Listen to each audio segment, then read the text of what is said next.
কোরআনে কারীমের একমাত্র নারী নামে সূরা, এক মহিলার নামে সূরা, এবং কোরআনে একজন নারীর নামই আল্লাহ পাক স্পষ্ট করে বলেছেন। তাছাড়া কোনো মহিলার নাম নেননি। ইমরাত ফিরাউন, ইমরাত নূহ, ইমরাত লূত, এরকম করে সম্বোধন করেছেন, কিন্তু নাম ধরে ডেকেছেন একজন নারীর নাম। তিনি কে? বলেন তিনি কে? মারইয়াম আলাইহিস সালাতু ওয়াস সালাম, যার স্বামীর কোনো পরিচয় ছিল না, কিন্তু ছেলে আছে না নেই? এখনো তিনি আসেন না নেই?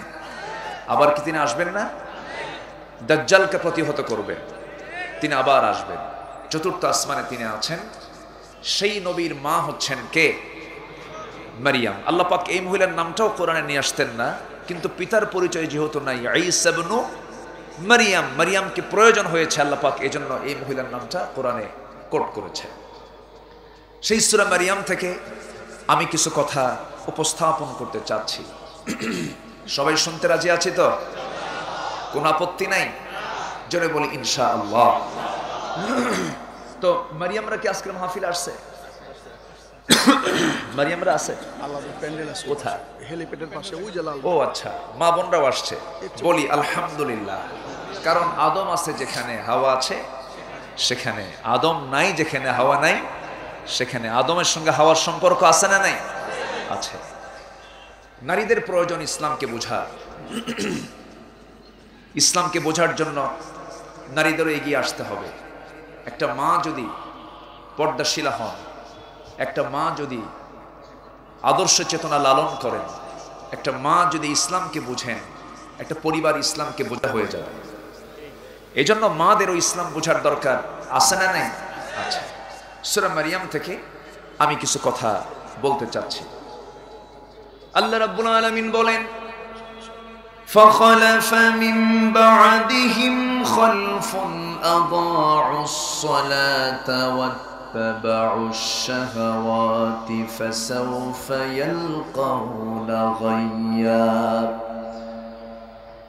إلا من تاب وآمن وعمل صالحا فأولئك يدخلون الجنة ولا يظلمون شيئا জোরে বলুন আল্লাহু আকবার। সূরা মারইয়াম আয়াত নম্বর 59 এবং 60, এই দুটো আয়াতে আল্লাহ রাব্বুল আলামিন বান্দাকে ডাক দিয়ে বলছেন, বান্দা শোনো, যে বান্দার মধ্যে আমি দুটা ক্ষতিকর জিনিস দেখতে পাবো, দুটা ক্ষতির আমল দেখতে পাবো, আমি অচিরেই তাকে জাহান্নামের মধ্যে ঢুকাইয়া গাই নামক দোজখের মধ্যে গাই নামক গর্তের মধ্যে ঢুকাইয়া দেব। গাইয়ান একটা জাহান্নামের গর্ত, এত ভয়ানক গর্ত, যেই গর্তের ব্যাপারে তাফসীর এসেছে জাহান্নাম পর্যন্ত হয় গর্তটাকে জাহান্নাম নিজেই ভয় পায়।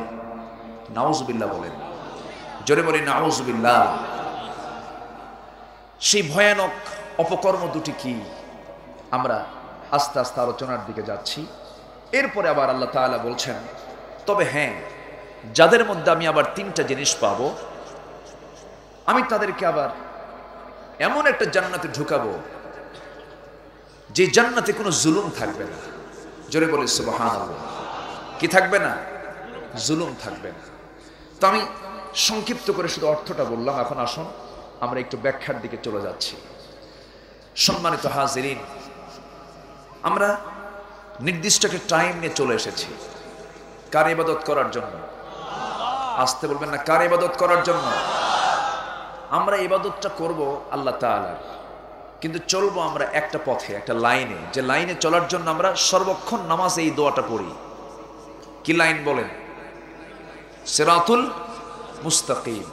যারা পারেন ঠোঁট মিলিয়ে বলুন, ইয়্যাকা না'বুদু ওয়া ইয়্যাকা নাস্তাঈন ইহদিনাস সিরাতাল মুস্তাকিম সিরাতাল লাযীনা আন'আমতা আলাইহিম গায়রিল মাগদুবি আলাইহিম ওয়ালাদ-দাল্লিন। এরপরে আমিন। এখন প্রশ্ন করুন, সিরাতুল মুস্তাকিমটা কি? সিরাতুল মুস্তাকিমটা কাকে বলে? কোরআন তেমন একটি কিতাবের নাম যে কিতাবের ভিতরে একটা আয়াত দিয়ে আরেকটা আয়াতের তাফসীর করেছেন আল্লাহ নিজে। সিরাতুল মুস্তাকিমটা কি আল্লাহ নিজে আবার অন্য জায়গায় বলছেন ওয়া আনি'বুদুনি হাদা সিরাতুম মুস্তাকিম। জোরে বলুন আল্লাহু আকবার। ও বান্দা, তুমি আমার একমাত্র ইবাদত করো, কেবলমাত্র শুধুমাত্র আমার দাসত্বকে তুমি স্বীকার করে নাও, আর জেনে রেখে দিও এটাই হলো সিরাতুল মুস্তাকিম। জোরে বলি সুবহানাল্লাহ। এখন ইবাদতটা কি, ইবাদতের সংজ্ঞা, এর ব্যাখ্যাও কোরআনে আছে না নাই? আসতে বলবেন না, আছে না নাই? আছে। আমার কথা কি শুনতে কষ্ট হচ্ছে আপনাদের? আলোচনা চালিয়ে যাই, জোরে বলি ইনশাআল্লাহ।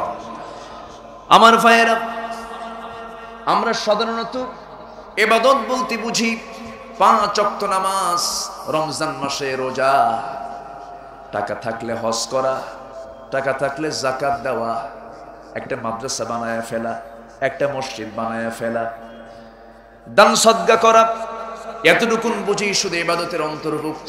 না না, আমার বন্ধুগণ, একজন বান্দার জীবন জন্ম থেকে নিয়ে শুরু করে মৃত্যু পর্যন্ত প্রত্যেকটা কাজে ইবাদত আছে না নাই? আসতে বলবেন না, আছে না নাই? এমনকি আমি আমার স্ত্রীর সঙ্গে যে কথাটা বলবো ওটা যদি মিষ্টি ভাবে কথা বলি, ইসলাম তো এমন একটি দিনের নাম, মুস্কি হাসি মারলেও ইবাদত বলে গণ্য হয়ে যায়। একটা মুস্কি হাসি দিচ্ছেন, এটাও ইবাদত। ইসলাম তেমন একটি দিনের নাম যেখানে কোনো কাজ ইবাদতের বাইরে নাই, সব ইবাদত। আমার ভাইয়েরা, সেই ইবাদতটা কার জন্য করব আমরা? আল্লাহ তাআলা সুন্দর করে বলছেন বালিল্লাহ ফা'বুদু ওয়া কুম মিনাশ শাকিরিন। জোরে বলি আল্লাহু আকবার। আবার আরেক জায়গায় বলছেন ইয়া আইয়ুহান নাসু উবুদু রাব্বাকুমুল্লাযী খালাকাকুম ওয়াল্লাযীনা মিন ক্বাবলিকুম লাআল্লাকুম তাত্তাকুন। জোরে বলি আল্লাহু আকবার। সূরা বাকারা 21 নম্বর আয়াত আল্লাহ রাব্বুল আলামিন বলছেন তোমরা একমাত্র আমার ইবাদত করো, আমার তোমরা গোলামি করো, কারণ আমি তোমাকে বানিয়েছি, তোমার পূর্বের সকল মানুষকে বানিয়েছি। আমার আল্লাহকে চেনার জন্য দূরে যাওয়ার দরকার নাই, আমার দেহটাই যথেষ্ট। জোরে বলি সুবহানাল্লাহ। আল্লাহ রাব্বুল আলামিন সূরা যারিয়াতের মধ্যে বলছেন ওয়াফি আনফুসিকুম আফালা তুবসিরুন। বান্দা, তোমার নিজের দেহের দিকে তাকাও, আমি তোমাকে কত সুন্দর করে বানিয়ে দিয়েছি। ইয়া আইয়ুহাল ইনসানু মা গাররাকা বিরাব্বিকাল কারীম الذي خلقك فسواك فعدلك في أي صورة ما شاء ركبك। জোরে বলি আল্লাহু আকবার। তুমি কেমনে গাফিল থাকো, আমি তোমাকে কেমন সুন্দর করে বানালাম। মানুষের দেহে যে ডিএনএটা আছে, এটার যে দৈর্ঘ্য পৃথিবী থেকে সূর্য পর্যন্ত 50 বারেরও বেশি বার, 50 বার ঘোরাফেরা করা যাবে এমন পরিমাণ ডিএনএ মানুষের দেহের মধ্যে আছে। চিন্তা করা যায় একটা মানুষের বডিতে এত ডিএনএ আছে, এটার ডিএনএর যে দৈর্ঘ্য সূর্য পৃথিবী থেকে কত দূরে? 9,30,00,000 মাইল দূরে। তাহলে এখান থেকে সূর্যের দূরত্ব এত, মানুষের একটা বডিতে যে ডিএনএ আছে 50 বার আসা যাওয়া করা যাবে, এত লম্বা ডিএনএ। জোরে বলে সুবহানাল্লাহ। আচ্ছা, ডিএনএ তে যে ইনফরমেশন আছে, যে তথ্যটা আছে, যদি লিপিবদ্ধ করা হয় সেটাকে বিশালাকার এনসাইক্লোপিডিয়ার সাথে যদি তুলনা করা হয় 900টা খণ্ড লাগবে। আল্লাহু আকবার বলবেন না? প্রতিটি খণ্ডের পৃষ্ঠা হবে 500 করে। শুধু ডিএনএ এর তথ্যটা বললাম। আমার দেহে যে কোষ আছে, কোষ আছে না? কোষ আছে। এই কোষের সংখ্যা হলো একটা বডিতে 37.2 ট্রিলিয়ন। আল্লাহু আকবার। 37.2 ট্রিলিয়ন। 37.2 ট্রিলিয়ন হচ্ছে কোষের সংখ্যা একটা মানুষের বডির, একজন মানুষের দেহের কোষের সংখ্যা। সুবহানাল্লাহ বলবেন না? সেন্সরি রিসেপ্টর আছে হলো 110 মিলিয়ন, লোহিত রক্ত কণিকার বিসি আছে হলো 30 ট্রিলিয়ন। শুধুমাত্র মস্তিষ্কে নিউরন সংখ্যা আছে 100 বিলিয়ন। অফি আনফুসিকুম আফালা তুবসিরুন, বান্দা নিজের দিকে তাকাও, আমাকে খুঁজে পাও না, তুমি কার গোলামি করো? সুবহানাল্লাহ বলবেন না? এ তো শুধু বললাম চামড়ার নিচের দিকে, পরেও আছে না নাই? সুন্দর আবরণ করে কে বানিয়েছেন? নারী দেখে পাগলা হয়ে যায় না যুবকরা?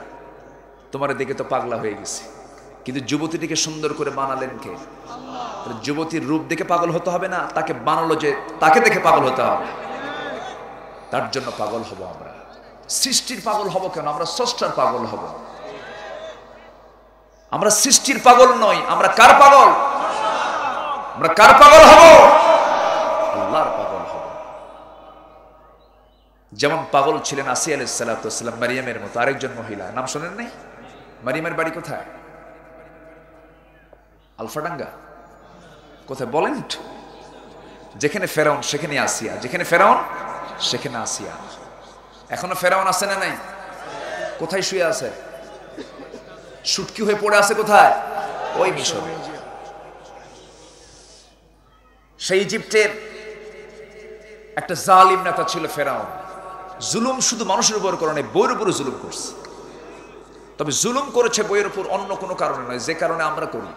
আমাদের সমাজে যা আছে, বউকে এমনি পিটায়, এরকম আছে না নাই? এরকম পিটান কিন্তু ফেরাউন পিটায় নাই।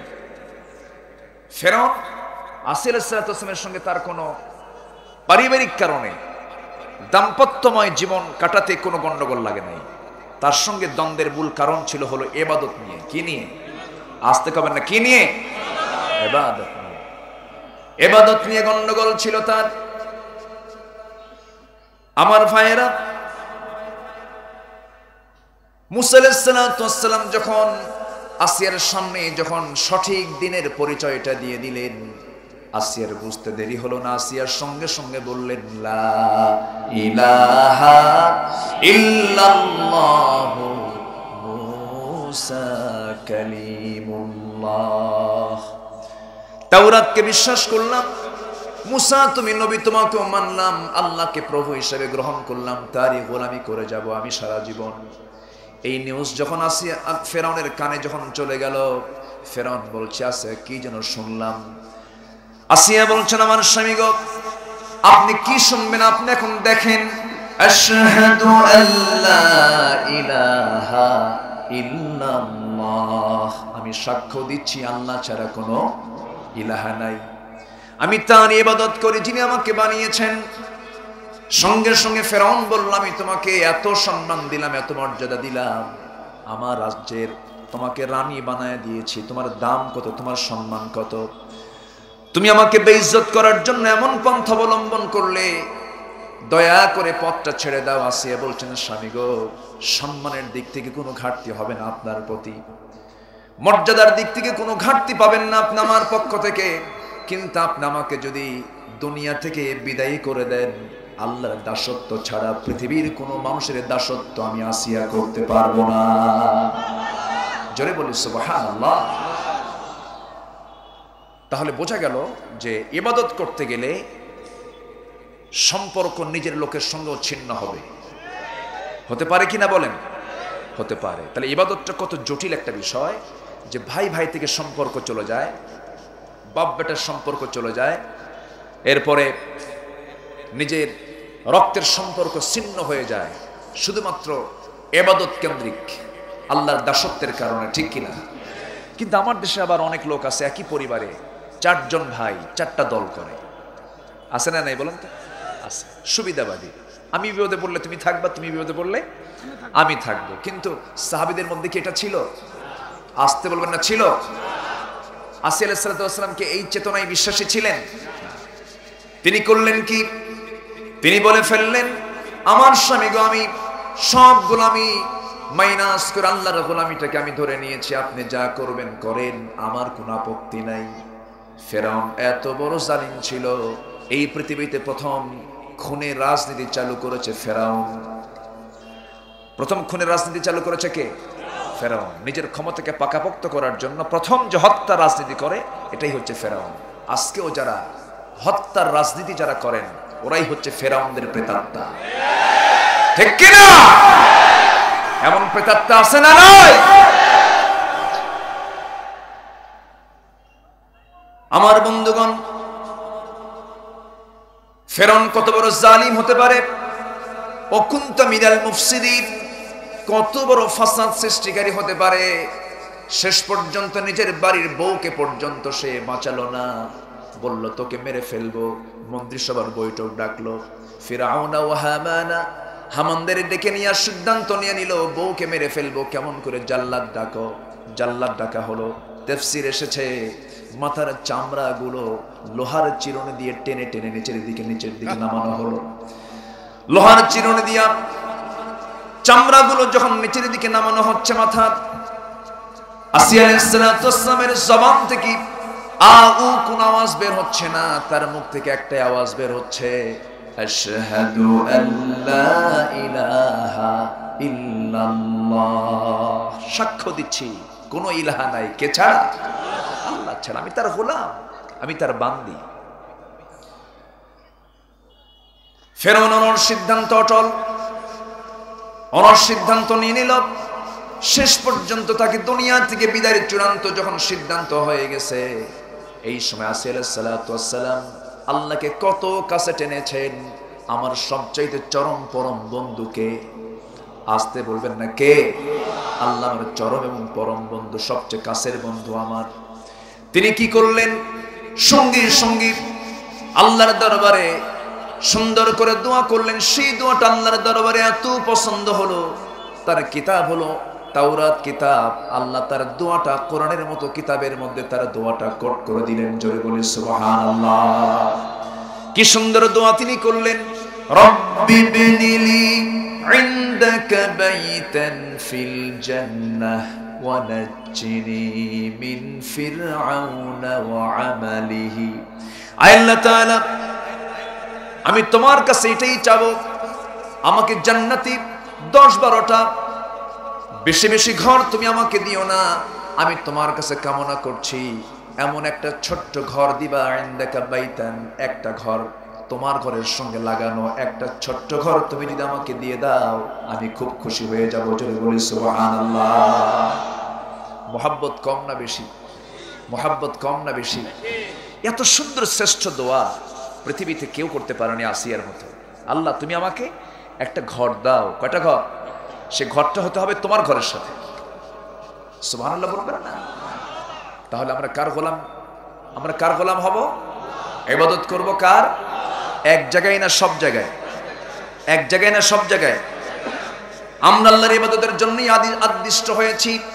আল্লাহ রাব্বুল আলামিন বলেন, ওয়ামা উমিরু ইল্লা লিয়াবুদুল্লাহা মুখলিসিনা লাহুদ-দীন হুনাফা ওয়া ইউকিমুস-সালাতা ওয়া ইউতুস-যাকাতা ওয়া যালিকা দীনুল কাইয়্যিমাহ। জোরে বলুন আল্লাহু আকবার। সকল নবীরা এই ইবাদতের জন্যই দাওয়াত দিয়েছেন। ওয়ামা আরসালনা মিন ক্বাবলিকা মির রাসূলিন ইল্লা নুহি ইলাইহি আন্নাহু লা ইলাহা ইল্লা আনা ফা'বুদুন। জোরে বলি আল্লাহু আকবার। সকল নবীদের দাওয়াত ছিল ইবাদতের। কিসের বলেন? কার ইবাদত? আসতে বলবেন না, কার ইবাদত? ব্যবসা করা কি? হ্যাঁ, হালাল কোন? হালাল তো ঠিকই আছে, ব্যবসা করাটা কি? ইবাদত। বলেন ব্যবসা করাটা কি?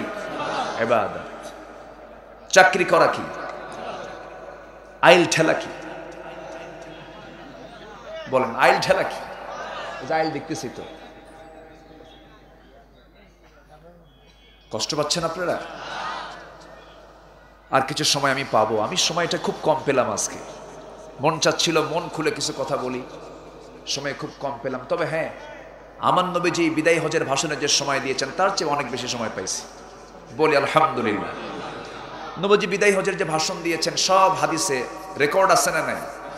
যা বলতে সময় লাগে 20 থেকে 25 মিনিট, অথচ তার বক্তৃতায় কোনো কিছু বাদ পড়েছে না।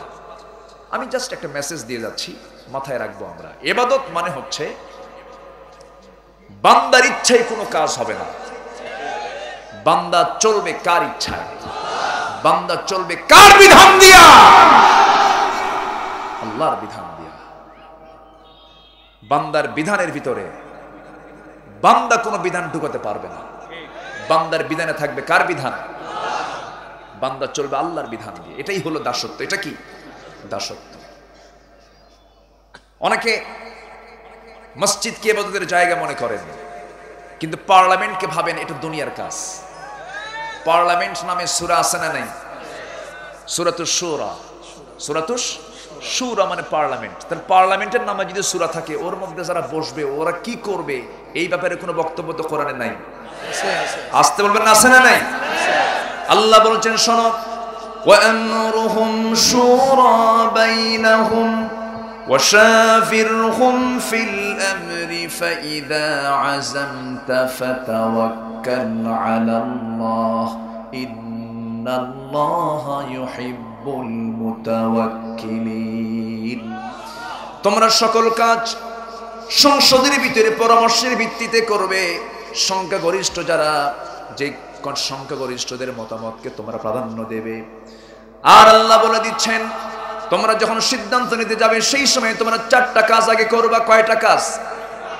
আল্লাহ বলে দিচ্ছেন, আল্লাযীনা ইম্মাক্কান্নাহুম ফিল আরদি আকামুস সালাহ ওয়া আতাবুস যাকাতা ওয়া আমারু বিল মা'রুফি ওয়া নাহাউ আনিল মুনকার।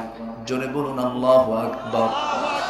দুনিয়ার জিন্দেগিতে আমি যাদেরকে রাষ্ট্রীয় ক্ষমতা দেব, যাদের হাতে পাওয়ার থাকবে, যাদের কণ্ঠবটে আইন পাশ হবে, তারা 4টা বিষয়কে পাশ করে ফেলবে। নাম্বার 1 হলো নামাজকে কায়েম করবে। নামাজ কি করবে? কায়েম করবে। যাকাত আদায় করবে। সৎ কাজের আদেশ দেবে, অসৎ কাজের বাধা দেবে। আমার দেশে মাহফিলও আছে, যাত্রাও আছে না নাই? আসতে বলবেন না, আছে না নাই?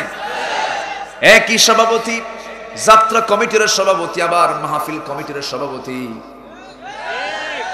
আছে আছে আছে। ওরা ভাবে যে আল্লাহ তো খুশি করলামই, শয়তান আবার বেজার করার কি দরকার? শয়তানকেও খুশি রাখি। এরকম অ্যাডজাস্ট করে আপনি আল্লাহকে খুশি করতে পারবেন না। গোটা দুনিয়ার সকল মানুষের উপরে যদি জরিপ করা হয়, তাদের নিজস্ব ধর্মকে মানুষ কতটুকু পালন করে, এটার উপরে যদি একটা জরিপ করা হয়, আমার একটা জরিপ, আমি আমার যতটুকু বুঝেছি, পৃথিবীতে জনসংখ্যার দিক থেকে 1 নম্বর ধর্ম, সংখ্যাগরিষ্ঠতার দিক থেকে হলো বৌদ্ধ, এরপরে হলো খ্রিস্টান, এরপরে হলো মুসলিম, এরপরে হিন্দু, এরপরে এটসেট্রা আরো আছে। কিন্তু সবাই যদি তাদের নিজের ধর্মকে প্রাধান্য দিয়ে যদি জীবন চালাতো, ধর্ম তো জীবন চলার পথ হওয়ার কথা, তাই না? খ্রিস্টানদের খ্রিস্ট ধর্ম তাদের জীবন চলার পথ হওয়ার কথা ছিল, বৌদ্ধদের বৌদ্ধ ধর্ম, তারপরে হিন্দুদের হিন্দু ধর্ম, মুসলমানদের ইসলাম, ইসলামকে প্রাধান্য দেওয়ার কথা ছিল। কিন্তু এখন সকল ধর্মের অধিকাংশ মানুষের সবচাইতে বড় ধর্ম হয়ে গেছে রাজনৈতিক দল। আসতে বলবেন না, জোরে বলুন ঠিক কিনা?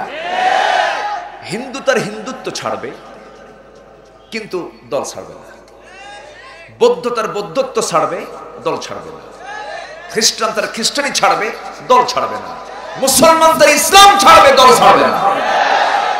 আছে না নাই? কিন্তু আল্লাহ বলছেন, আমার গোলাম হবি, তুই আমার আইন দিয়ে চলবি। তুই কার আইন দিয়ে চলবি? আল্লাহর আইন। এটা কার কথা? এটাই হলো গোলামি, এটাই হলো ইবাদত। কার ইবাদত? আল্লাহর ইবাদত। কষ্ট হচ্ছে আপনাদের?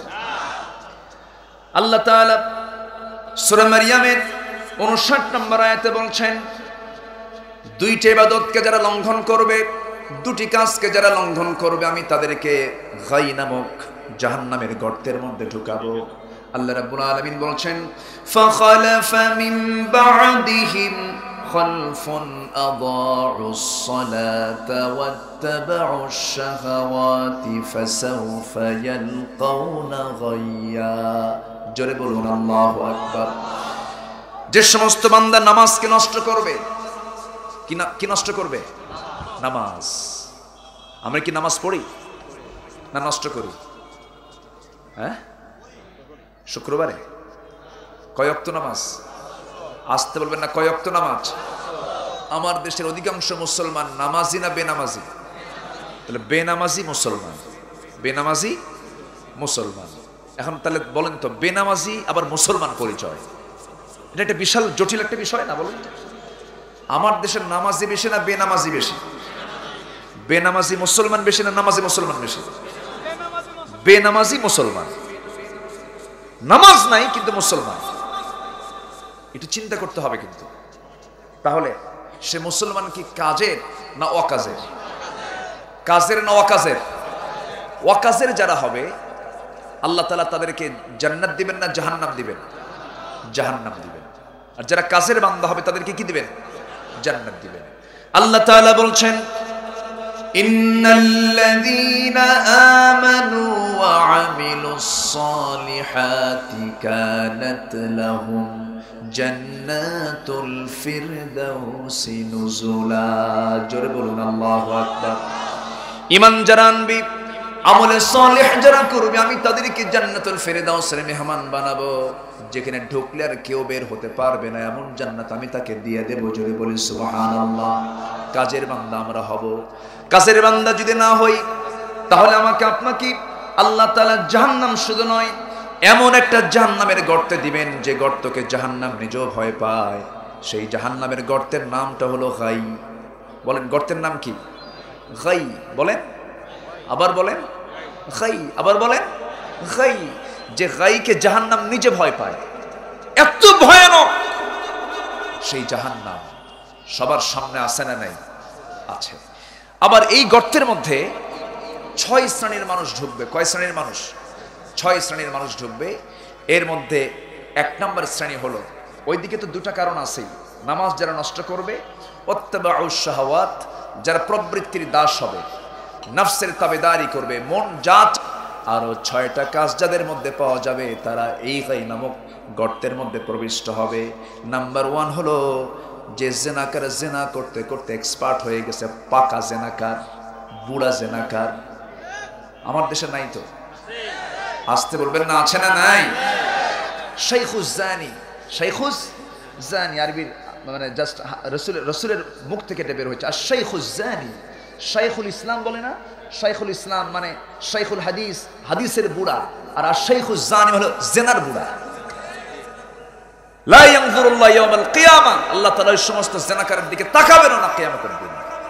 এত মারাত্মক ওই সমস্ত বৃদ্ধ জেনাকার যারা, আল্লাহ তাদেরকে জাহান্নামের একটা কেভ অফ হেল, জাহান্নামের যে একটা গর্ত, সেই গর্তের নাম হলো গাই। ওয়াইল নামক একটা দোজক আছে, আছে না নাই বলেন তো? আছে, একটু পরে আসতেছি। ওয়াইল নামক একটা গর্ত আছে। ওয়াইলটা পাবে কারা? একটা সূরার মধ্যে এটা আল্লাহ পাক তুলে ধরেছেন। তো এই গর্তের বিবরণ দিতে গিয়ে তাফসীরের কুতুবিতে এসেছে যে 6 শ্রেণীর লোককে আল্লাহ পাক এই গর্তের মধ্যে ঢুকাবেন। নাম্বার 1 হলো যুবক জেনাকার না বুড়া জেনাকার? বলেন, কি জেনাকার? যুবক যারা জেনাকার, এদের শাস্তি ওর চাইতে একটু কম হবে অবশ্যই, এবং শাস্তিও কিন্তু কম হবে। কারণ দুনিয়াতেও যদি কোনো অবিবাহিত যুবক যদি কিনা জেনা করে, তার শাস্তি আর বিবাহিত জেনাকারের শাস্তি 1 না 2? বলেন, 1 না 2? 2। শাস্তিটাও আল্লাহ পাক আখিরাতে 2 রকম রাখবেন। বুড়া জেনাকারের জন্য আল্লাহ পাক যন্ত্রণাদায়ক শাস্তি রাখবেন, গাই নামক দোজক দিবেন, দোজকের গর্ত দিবেন। নাম্বার 2 হলো যে মদ্যপায়ী, মদ্যপান করতে করতে পাকে গেছে, মদ্যপান ছাড়তে পারে না, এমন জাতীয় মদ্যপ আছে না নাই? বলেন, আগের যত জাতি ধ্বংস হয়েছে, আল্লাহ তাআলা অধিকাংশ জাতিকে ধ্বংস করেছেন ঘুমন্ত অবস্থায়, জাগা অবস্থায় না, ঘুমন্ত অবস্থায় তাদেরকে ধ্বংস করেছেন। এই ভূমিকম্প কেন হলো? ভূমিকম্প হচ্ছে আল্লাহ তাআলার পক্ষ থেকে একটা সতর্ক বার্তা। ধরুন একটা লোক অন্যমনস্ক হয়ে আছে, তখন আমরা একটু ঘুতাই না, ভাই এইদিকে আসেন তো, এইদিকে তাকান তো, এটা কিন্তু অ্যালার্ট করি। তো আল্লাহ তাআলা বান্দাকে একটা ধাক্কা মারছেন, একটা ভূমিকম্প দিয়ে সতর্ক করছেন, বান্দা কি করো, 4টা কাজ ছেড়ে দাও। ভূমিকম্পের মোটামুটি 4টি কারণ। কয়টা কারণ? এর মধ্যে একটা হলো এই যে দুটো বললাম, এর মধ্যে একটা হলো জেনা যখন সমাজে বেড়ে যাবে। এখন জেনা আছে না নাই? তাহলে দুনিয়াতেও গজব আছে, আবার মরার পরেও গাই নামক গর্ত আছে। নাম্বার 2 হলো মদ যখন বেড়ে যাবে, মদ্যপান যখন সমাজে বেড়ে যাবে, মদের সয়লাব হয়ে যাবে, তখন ভূমিকম্প আসবে। তাহলে দুনিয়াতেও গজব, আখিরাতেও গজব। আমার ভাইয়েরা, ভূমিকম্পের 4টা কারণ। নাম্বার 1 হলো মদ্যপান বেড়ে যাবে, জেনা বেড়ে যাবে, গান বাজনা তো মাশাআল্লাহ কমে গেছে। আসতে কবেন না, আছে না নাই? কোন যেন এক বুদ্ধিজীবী কয়েকদিন আগে বললেন, কি জীবী? কি জীবী? বুদ্ধিজীবী। 16 জিবি, 32 জিবি, 56 জিবি না কি জিবি আছে? 64 জিবি, 128 জিবি, আর এর নাম হচ্ছে বুদ্ধিজীবী। বুদ্ধিজীবী বলে যে দেশের যাত্রা, পালা যাত্রা, লোকসঙ্গীত, এই সমস্ত ঐতিহ্য শত বছরের আবহমান কাল ধরে চলে আসে, এই সমস্ত ঐতিহ্যগুলো আজকে হারিয়ে যাবার পথে। এগুলোকে আবার জাগাতে হবে, প্রয়োজনে ওয়াজ মাহফিল বন্ধ করতে হবে। ওয়াজ মাহফিল নাকি এগুলো সবচেয়ে বড় বাধা। যে সমস্ত ব্যক্তির মুখ থেকে এই জাতীয় কথা বের হয়, কাট্টা মুনাফিক তারা। ভালো চালু হবে, মন্দ বন্ধ হবে, ঠিক কি না? তাআওয়ানু আলাল বিররি ওয়াত তাকওয়া ওয়ালা তাআওয়ানু আলাল ইসমি ওয়াল উদওয়ান। ভালো কাজ সহযোগিতা করো, খারাপ কাজ বন্ধ করো। খারাপ কাজ কি করো? বন্ধ করো। কার হুকুম এটা? আল্লাহর হুকুম। আমরা কাজ চালিয়ে যাব সত্যের পথে। জোরে বলি ইনশাআল্লাহ। চোখ তুলে নেবে, ইশারা করে হেঁটে হেঁটে সামনের দিকে এগিয়ে যাব। হাত কেটে ফেলবে, পা দিয়ে চলবো। পা কেটে ফেলবে, হামাগুড়ো দিয়ে চলবো। যতক্ষণ এই দেহে প্রাণ আছে, আল্লাহর হকের পক্ষে দাওয়াত দিয়ে যাব আমরা। রাজি আছেন সবাই? রাজি আছেন কারা? একটা হাত উঁচু করে দেখা।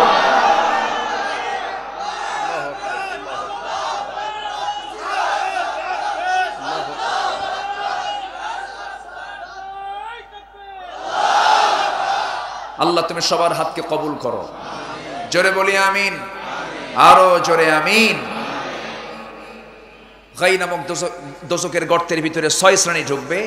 নাম্বার 1 হলো যে জেনাকার, জেনা করতে করতে পেকে গেছে, যে মদ্যপান করতে করতে ম্যাচিউরড হয়ে গেছে, তাও মদ খাওয়া ছাড়ে না। যে সুদখোর, সুদ খেয়ে খেয়ে অভ্যস্ত হয়ে বলে এটাই আমার ব্যবসা। যেরকম নাউজুবিল্লাহ। এই ধরনের হাজি তো এলাকায় নাই। এরকম হাজি সুদখোর ফরিদপুরে আছে না নাই? এই থামেন, আমি কি আলোচনা চালাবো? সমস্যা? এখন দয়া করে কেউ উঠবেন না। এখন উঠলে ভাববো ওটা সুদ খায়। সময় মতো যাই, একটু বসেন। সুদের ধারে পাশে যাব না আমরা। জোরে বলি ইনশাআল্লাহ। আজকের মাহফিলের প্রধান অতিথি মহোদয়, জেলা পরিষদ চেয়ারম্যানের একটা কথা আমার খুব ভালো লেগেছে, যে হালাল জীবিকা উপার্জন করা। হালাল জীবিকা 100% উপার্জন তখন হবে যখন এদেশের আইনে সুদ বাদ দিয়ে যাকাত ভিত্তিক অর্থনীতি জারি হবে। কিন্তু সুদ ভিত্তিক অর্থনীতি রেখে আপনি হালাল জীবিকা উপার্জন করবেন, কেমনে সম্ভব? আপনি যত বড় পীর কেবলা হন না কেন, রাসূল হেঁটেছেন রাস্তায় ডান দিকে না বাম দিকে? আপনি যত বড় পীর কেবলা হন, দেখি ডান দিকে হাঁটেন, ডান দিকে গাড়ি চালান, পারবেন না। ইসলামের সম্পূর্ণ অনুসরণ করা তখনই সম্ভব যখন ইসলামকে তার রাষ্ট্রের পর্যায়ে পৌঁছে দিতে পারবো। কষ্ট পাচ্ছেন আপনারা? আমরা তো কথা বললেই দোষ হয়ে যায়, কিন্তু এগুলো তো আমার কথা না। কথা কার কথা? আসতে বলবেন না, কার কথা? আল্লাহর কথা। ইসলাম এবং রাষ্ট্র যমজ দুটি সন্তান। সুবহানাল্লাহ বলেন। যে রাষ্ট্রে ইসলাম থাকবে সেটা কল্যাণ, যে রাষ্ট্রে ইসলাম নাই সেটা স্বৈরাচার। ঠিক কি না? ইসলাম কার? ইসলাম আল্লাহ। ইসলাম কোথায় থাকবে কোথায় থাকবে না, ছিল নাই, থাকবে না, থাকতে দেওয়া যাবে না, এই আইনে থাকবে না, ওই আইনে থাকবে না, তুমি বলার কে? ইসলাম ছিল, আছে, থাকবে, তুমি থাকবা না, ঠিক কিনা? তুমি থাকবা না। কষ্ট পাচ্ছেন? একটু বলে যাই, না বললে তো বেকায়দা, না বললে আমার বেকায়দা, আপনাদের কিছু হবে না। আমার বেকায়দা হলো মরার পরে হাসরের ময়দানে সবগুলোকে সামনে নেবে, নিয়ে বলবে আব্দুল্লাহ আল আমিন অমুক দিন অমুক জায়গায় আসছিল, তোমাদের কি কথা শুনাইছে কি আল্লাহ, এ তো একটু প্যাঁচমুচ মেরে চলে গেছে, স্পষ্ট করে কিছু বলে নাই। তখন আল্লাহ বলবেন জাহান্নামের কেচি আন, জিব্বাটা কেটে দেই। তো আল্লাহ আমার বিরুদ্ধে অ্যাকশন নেবেন, আমি তো আমার রাস্তা ক্লিয়ার করবই। আমাদেরকে অনেকে বলে হুজুর একটু হিকমত খাটায় কথা বলবেন, খুব সমস্যা খারাপ, খুব চাপ। আমি কই আমারও চাপ। কি চাপ? আমার আল্লাহ থেকে চাপ আছে, ঠিক কিনা? আমরা হককে মাইনাস না করি। অতাওয়া সবিল হক, অতাওয়া সবিস সাবর, চারটা কাজে সফলতা। জোরে বলে সুবহানাল্লাহ। আমরা হক নিয়ে থাকবো, জোরে বলে ইনশাআল্লাহ। কষ্ট পাচ্ছেন আপনারা? আচ্ছা, কোন গর্ত বলেন তো, বলেন? গাই। সুদখোরকে আল্লাহ রাব্বুল আলামিন শুধু জাহান্নাম দিয়ে ক্ষান্ত হবেন না, ওই গাই নামক দোজখের গর্তের মধ্যে ঢুকায় দিবেন। নাম্বার 4 হলো যে সন্তান পিতামাতাকে খেদমত করে না, এমন সন্তান তো বাংলার জমিনে খুঁজে পাওয়া খুব মুশকিল। হ্যাঁ, বাপ মা বুড়ো হয়ে গেলে শিশু হয়, কি হয় দেখবেন, খালি দুর্নাম করবে আপনার, ওকে বলে বেড়াবে, ওকে বলে বেড়াবে আমার বাপ বেটা ভালো না, আছে না? বাপ মা বুড়ো হয়ে গেলে তখন দেখবেন আপনার ছেলে, আপনার ছেলে আপনার বিরুদ্ধে কথা বলবে, বলে বেড়াবে, অনেক কথা বলবে আপনার বিরুদ্ধে। আপনি ধমক দিয়ে কথা বলতে পারবেন না, আপনি পাশে বলে বসে এতটুকুই বোঝাতে পারবেন, বাবা আমার নামে কাউকে তুমি বলতে যেও না, তোমার ছেলের তো দুর্নাম হয়ে যাবে। মিষ্টি মুখে আপনার কথা বলতে হবে। যত বড় দোষ আপনার বাবা আপনার সামনে করুক না কেন, মা করুক না কেন, আল্লাহ তাআলা কি সুন্দর সাজেশন দিয়েছেন ১৫০০ বছর আগে। ইম্মা ইয়াবলুগান্না ইনদাকাল কিবারা আহাদুহুমা আও কিলাহুমা ফালা তাকুল লাহুমা উফ ওয়ালা তানহারহুমা ওয়া কুল লাহুমা কাওলান কারীমা। জোরে বলে সুবহানাল্লাহ। এখানে কোনো কথা বাদ দেননি আল্লাহ, কোনো কথা বাদ নাই। এর অর্থটাই যথেষ্ট, ব্যাখ্যাও দরকার নেই। সুবহানাল্লাহ। তোমার মা অথবা বাবা, একজন অথবা উভয়জনই বুড়া হয়ে গেছে, তোমার সামনে বুড়া অবস্থায় পেয়েছ, বাপ মার খেদমত করবো।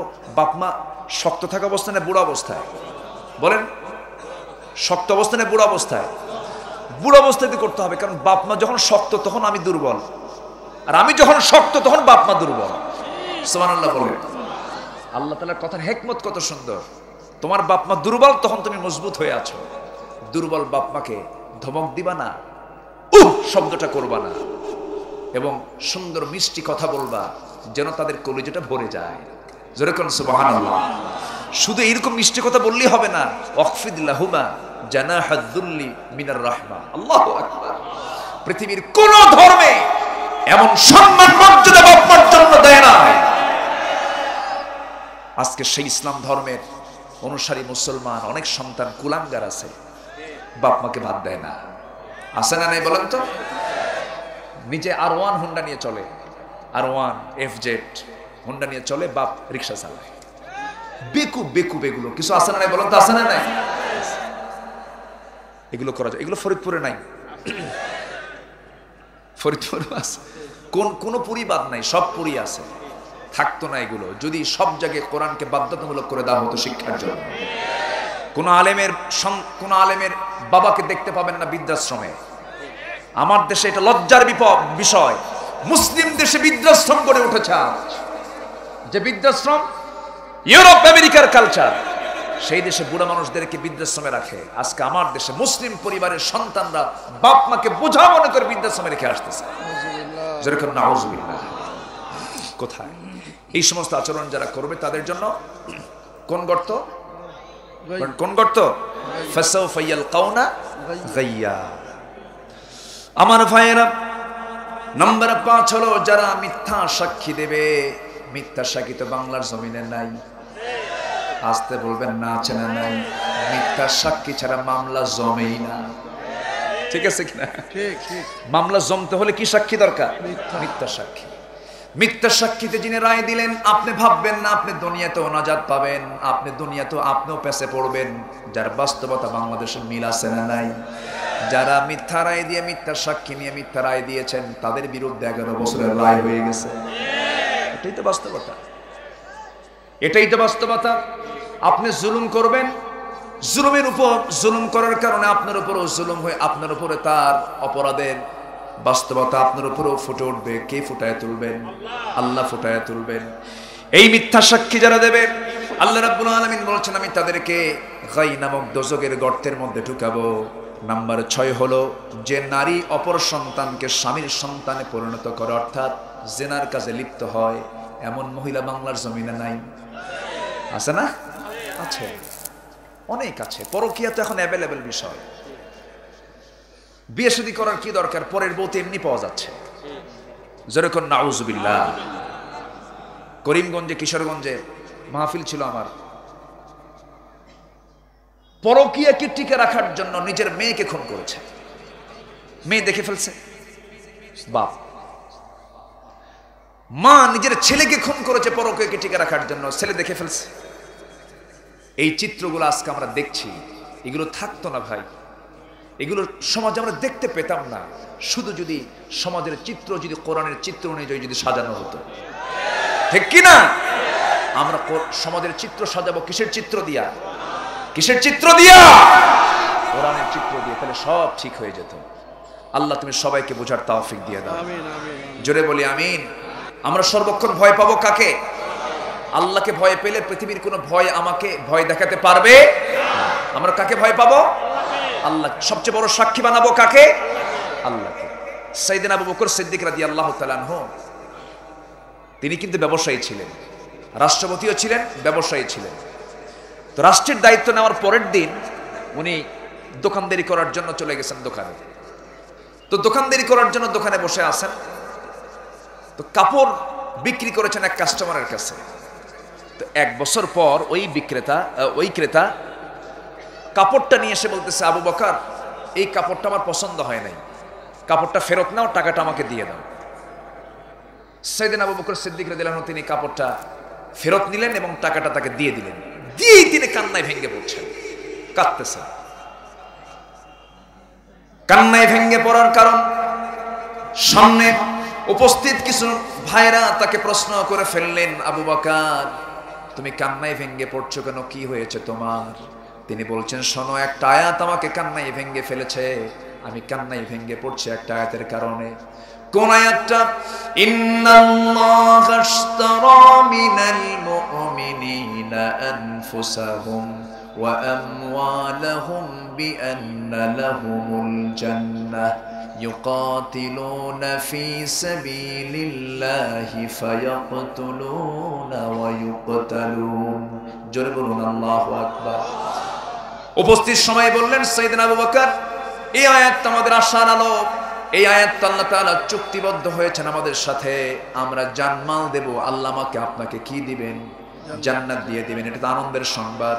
সবাই তো কোরআন একরকম বুঝতো না, সবার বুঝ একরকম নয়। সাইয়েদনা আবু বকর বলছেন, তোমরা হাসতেছো আয়াতটা শুনে, তোমরা আশা পাচ্ছ, কিন্তু আমার তো টেনশন বেড়ে গেছে। কেন? এই কাস্টমার আসার পর থেকে আমার টেনশনটা বাড়ছে। কেন? এই কাস্টমারের কাপড়টা পছন্দ হয় না, 1 বছর পরে এসে আমাকে কাপড়টা ফেরত দিয়ে টাকা নিয়ে গেছে। সারা জীবন জিহাদ করলাম, যুদ্ধ করলাম, হিজরত করলাম, রক্ত ঝরালাম, সব কিছু করলাম, ইবাদত করলাম, তাহাজ্জুদ পড়লাম।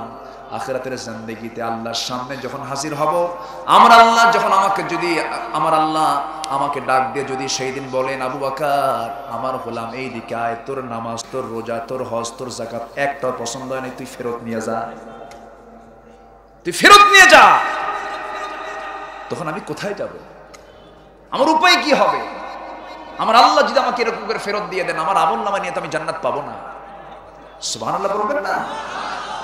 আমরা কাকে বন্ধু বানাবো? কাকে বন্ধু বানাবো? আল্লাহকে বন্ধু বানাবো। জীবনে 1 ওয়াক্ত নামাজকেও ছেড়ে দেব না। রাজি আছেন সবাই? গাই নামক দোজখ পাবে যারা নফসের দাস হবে এবং নামাজকে যারা নষ্ট করবে।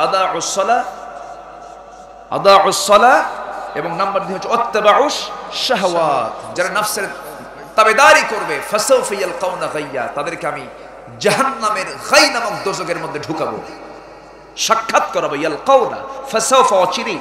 আল্লাহু আকবার বলেন। এই জন্য আমরা নামাজকেও ছেড়ে দেব না। 5 ওয়াক্ত নামাজ কারা কারা পড়তে চাই একটু হাত তুলে দেখেন তো। জোরে বলি ইয়া আল্লাহ, আরো জোরে ইয়া আল্লাহ। আমাদেরকে 5 ওয়াক্ত সালাত আদায় করা তৌফিক তুমি আল্লাহ দিয়ে দাও। জোরে বলি আমিন, আরো জোরে আমিন। পরিবারী ইসলাম কায়েম করব, জোরে বলি ইনশাআল্লাহ। আমার একটা আলোচনা আছে, পারিবারিক আলোচনা, পরিবার নিয়ে আলোচনা, এটা শুনবেন আপনারা। সূরা হুজরাত থেকে আমি এই বছর কিছু জায়গায় আমি আলোচনা করেছি। একটা পরিবারকে সুন্দর করার জন্য সূরা হুজরাতটাই যথেষ্ট, বলি আলহামদুলিল্লাহ। একটা আলোচনা আছে, আলোচনাগুলো এখন তো অনলাইন চলে এসেছে, দেখার সুযোগ পাবেন। তো আজকে আমি যে বিষয়গুলো কথা বললাম, জাহান্নামের গর্তকে আমরা নিতে চাই? জাহান্নামের গর্তকে আমরা নিতে চাই? আমরা জান্নাত পেতে চাই। কয় নাম্বার? আসতে বলবেন না, কয় নাম্বার জান্নাত? 1 নাম্বার জান্নাত আমরা পেতে চাই। আরেকটা গর্ত আছে, ওয়াইল। আরেকটা গর্তের নাম কি? ওয়াইল। ওয়াইলুল লিকুল্লি হুমাযাতিল লুমাযাহ। কোন সূরা বলেন তো এটা? বলেন না, সূরার নাম কি? সূরা হুমাযা। আমার এক ছোট্ট ভাতিজি আছে, আমাকে বলতেছে, চাচ্চু এই সূরার মধ্যে শুধু দাদার খবর। সূরা হুমাযা, আল্লাযী জামাআ মালাহু ওয়া আদ্দাদাহ ইয়াহসাবু আন্না মালাহু আখলাদাহ। চাচ্চু এই সূরা শুধু দাদা পাওয়া যায়, নানার সূরা নাই, নানার সূরা। আমি মুস্কি মুস্কি হাসি দিয়ে বলি, আম্মু তুমি তো বুঝতেছো না, এটা যে কত ভয়ানক সূরা। এটা দাদারও না, নানারও না, এটা ওয়াইল নামক গর্তের সূরা। আল্লাহু আকবার। কত মারাত্মক এই ওয়াইল। কার জন্য ওয়াইল? কার জন্য এই ওয়াইল নামক দোজখ? যে সামনে পেছনে মানুষের দুর্নাম করে বেড়ায়। এরকম লোক আছে না নাই? এই জন্য ঈমানকে মজবুত রাখার জন্য জবানকে ঠিক রাখার দরকার আছে না নাই? নজর ঠিক রাখার দরকার আছে না নাই? যার জবান ঠিক, যার নজর ঠিক, তার জান্নাতও ঠিক। আল্লাহ কবুল করুন।